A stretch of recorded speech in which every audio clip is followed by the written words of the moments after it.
Is your iPhone alarm not ringing, or is the alarm sound too quiet? Don't worry. In this video, I'll show you several simple solutions that can help fix the problem.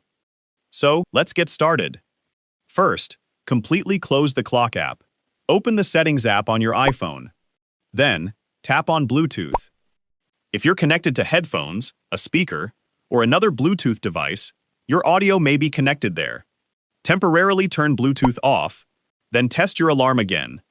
Then, go back to Settings page. From the Settings page, scroll down and tap on Sounds and Haptics. Look for the Ringtone and Alerts volume slider and turn it up. If you swipe down to Control Center, this is not your alarm volume sound. This is the sound for music and YouTube watch videos. As you're done, scroll down and tap on Default Alerts. Make sure this is set to like Rebound or Tritone different like that. Now go back to Home page, and in the search bar, search for Clock. Next, open the Clock app. Find the alarm that's not working.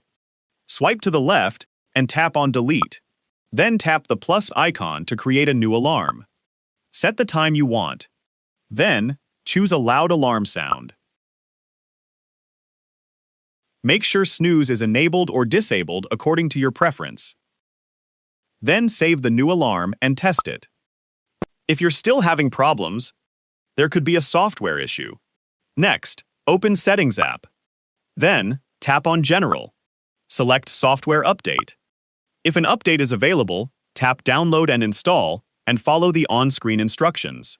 Keeping your iPhone updated can help fix bugs and other software-related problems. If the alarm is still not working, you can try resetting your iPhone settings. Go to Settings. Tap on General. Now, tap on Transfer or Reset iPhone. Then, tap on Reset. Select Reset All Settings. Enter your iPhone passcode if prompted, and confirm the reset. Don't worry, this doesn't delete your personal data, but it will reset system settings. Finally, try a force restart. Quickly press and release the volume up button. Then quickly press and release the volume down button. After that, press and hold the side button. Keep holding it until you see the Apple logo, then release the button. Your iPhone will restart normally, and this can help resolve temporary software glitches. And that's it. If you found this video helpful, don't forget to like, subscribe, and hit the bell icon for more useful iPhone tips. Thanks for watching, and I'll see you in the next video.